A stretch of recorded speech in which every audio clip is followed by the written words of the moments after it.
साल 2019 के शुरुआती महीने यानी जनवरी में देश में बढ़ती असहिष्णुता का हवाला देते हुए जम्मू कश्मीर के पहले यूपीएससी टॉपर शाह फैसल ने इस्तीफा दे दिया था। अब 3 साल बाद उन्होंने फिर से एक बार वापसी की नई शुरुआत की है। उन्होंने सिविल सर्विसेज को ज्वाइन कर लिया है।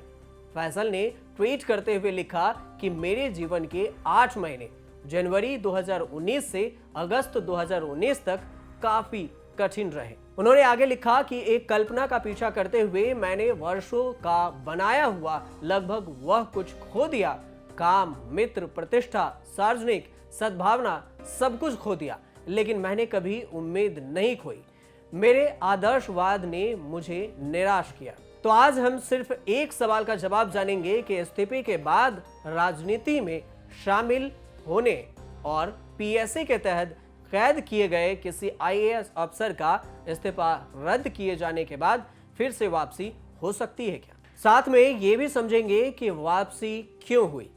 जिन हालात में फैसल ने इस्तीफा दिया, क्या उन्हें सेवा में वापस लेने का कोई आधार था भी या नहीं, आज इसे ही समझेंगे।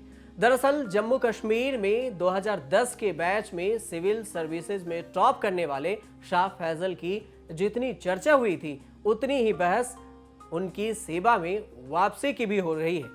फैसल का मामला अपवाद के तौर पर भी देखा जाना चाहिए, क्योंकि ऐसा पहली बार ही होगा।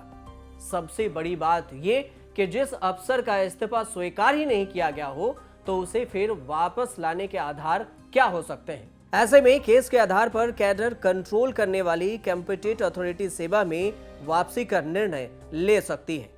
अगर सरकार को लगता है कि किसी उकसावे में या किसी दबाव में या फिर भावना में बहकर किसी प्रतिभाशाली अधिकारी ने इस्तीफा दे दिया है, तो उसके इस्तीफे को नामंजूर किया जा सकता है, होल्ड किया जा सकता है और बाद में उसे वापस भी लिया जा सकता है।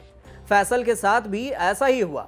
शाह ने साल 2010 में चर्चित सिविल सर्विस की परीक्षा में टॉप किया था। जम्मू कश्मीर के किसी युवा के लिए यह बहुत गौरव की बात थी। जनवरी 2019 में उन्होंने इस्तीफा दे दिया, लेकिन इसे मंजूर नहीं किया गया।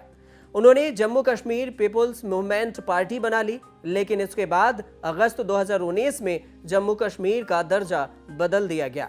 इसे केंद्र शासित प्रदेश बना दिया गया और धारा 370 को खत्म कर दिया गया।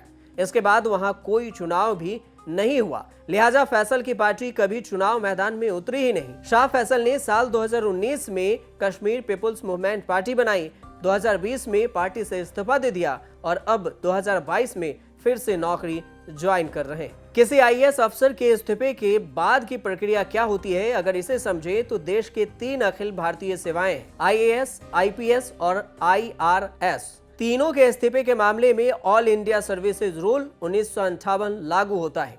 इस्तीफा होने के बाद संबद्ध राज्य उसके मामले पर गौर करता है और केंद्र को सिफारिशें भेजता है। इससे पहले जांचा जाता है कि अफसर पर कोई बकाया तो नहीं है, उसके खिलाफ कोई जांच तो नहीं चल रही है। प्रधानमंत्री खुद कार्मिक विभाग के प्रभारी के नाते निर्णय लेते हैं।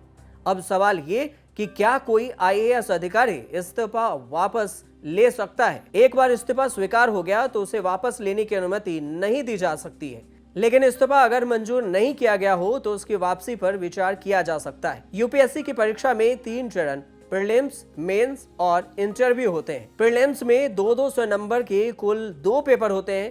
प्रीलिम्स क्लियर करने पर मेंस होता है, जिसमें कुल 9 पेपर होते हैं। मेंस में 25% नंबर लाने वाले स्टूडेंट इंटरव्यू राउंड तक पहुंचते हैं।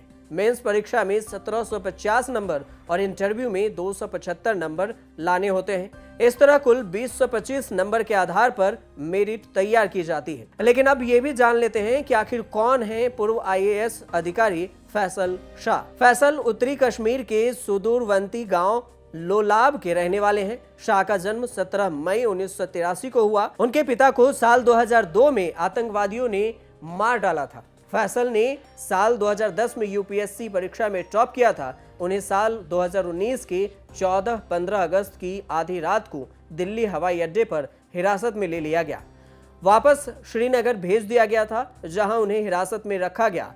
फैसल पर जनवरी 2020 में लोक सुरक्षा अधिनियम लगाया गया, जिसे 4 महीने बाद रद्द भी कर दिया गया।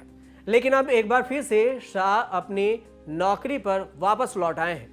तो ये सवाल भी कठिन हो जाता है कि कोई आईएएस अफसर आज तक के इतिहास में वापसी हो सकता है, लेकिन उसके लिए कुछ कानून है जिसे मानना पड़ेगा।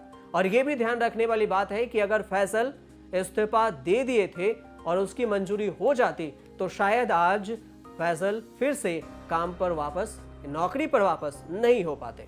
आप देखते रहिए न्यूज़ तक।